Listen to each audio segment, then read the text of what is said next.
Hello students! In today's lesson we will learn to play one of the most popular openings in chess, the Ruy Lopez or the Spanish opening from Black's point of view.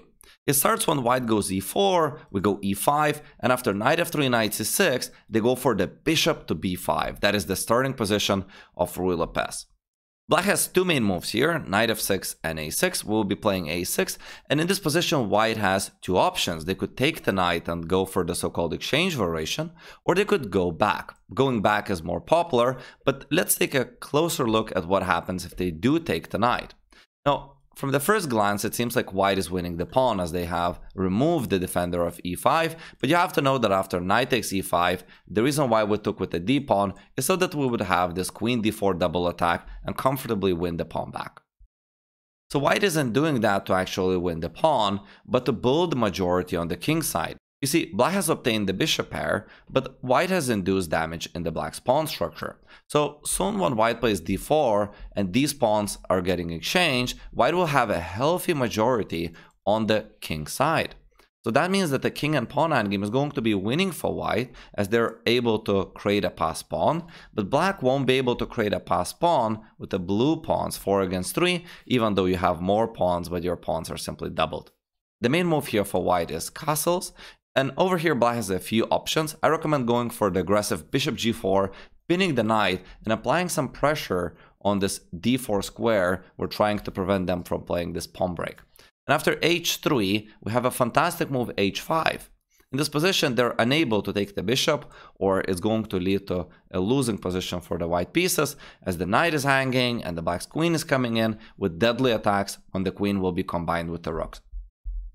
So the main move for White is simply not take the bishop and play d3, after which we can continue applying pressure on the White's king side, starting with queen f6, and after they defend the knight the third time, we could go for g5. It's a very interesting attacking position where Black just wants to drop back the bishop, go g4, and deliver the checkmate to the White's king. Now let's go back. The main move here for White is to simply retreat with the bishop, go bishop a4. We're going to be playing knight to f6. And White has two main options. One is to castle, a little bit less popular, but we have to take a closer look at this as well, to go d3. Once they defend the pawn on e4, they very often recreate this threat of winning the pawn on e5, as this double attack won't be working if e4 pawn is protected in most cases.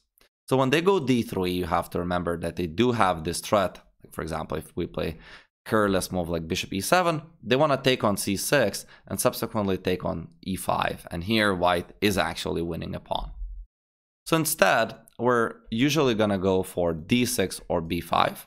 White's idea is not just to threaten to win the pawn, but actually keep the center somewhat closed, and Steinitz was the first one who started attacking the Black's king here on the king side with later g4, g5. If we want to attack on the wings, then we have to keep the center closed, and he was the one who invented this idea according to my knowledge. Nowadays, players are also attacking on the queen side, so for instance, if we go b5, say bishop b3, bishop e7, these are all normal moves. White could start expanding on the queen side with moves like a4 as well, targeting b5. And after b4 and for instance a5, they could start applying some pressure on the queen side and the center by the maneuver, for instance, knight d2, knight c4. As we go back, after d3, I recommend the move d6, simply bolstering e5. And let me give you a very easy setup to remember. We're going to think out of both bishops, so we can start with g6 in order to play bishop g7, the rook e1 castles, knight bd2, b5, bishop c2, and bishop b7. And it's a solid start for Black. I think you should be happy with the middle game that you have got. Black can aim for expansion on the queen side with moves like a5, a4 if White doesn't prevent us. And of course, we're going to be aiming for the central break d6 to d5 as well. As we go back, we just looked at d3. The main move for White would be here to castle. And here Black can choose between closed Ruy Lopez and open Ruy Lopez, or closed Spanish and open Spanish. You might be wondering, why is this pawn not free to take? You could actually do that, but White will win the pawn back. And because you're opening up the position as pawns are disappearing, this is considered to be open Ruy Lopez. So usually White starts with d4. You could see that your king is still in the center, so they're going to take advantage later of the pins. For instance, b5, bishop b3, d5 to solidify the knight. And after d takes e5, they win the pawn back. And this is a starting position of open Spanish. White has a slight edge, but this is definitely playable for black, even at the very, very top level. However, we're not going to be going for this. We're going to go for a more popular closed Ruy Lopez, and we play bishop to e7. This also makes us not afraid of rook e1 pins anymore. So for instance, let's say they take on c6, and we take on c6, and they take on e5, and we win the pawn back on e4. This seems to be equal. You see, rook e1 doesn't cause any trouble for us anymore. If the bishop wasn't there, perhaps we would be a little bit scared of the discovered attacks, but now knight could simply go back, and the bishop is protecting the king from the checks. So this is one of the reasons why we like bishop e7 in this position. So the main move for white is simply to play rook e1.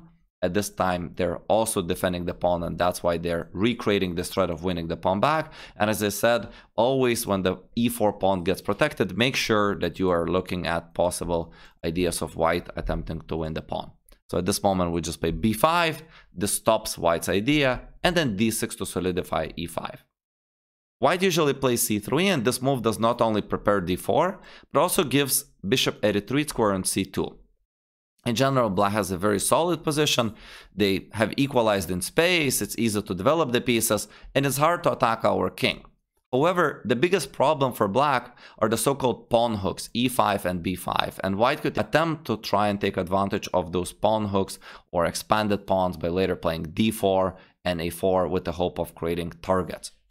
Over here, black simply castles, white plays h3, and we arrive at the first major branch. So black has in this position three main options to go knight a5, knight b8, and bishop to b7. And more alternatives are possible, as we have seen in the recent World Championships, but usually these three moves were considered to be the so-called main lines. And my recommendation is to go for most natural move, bishop b7.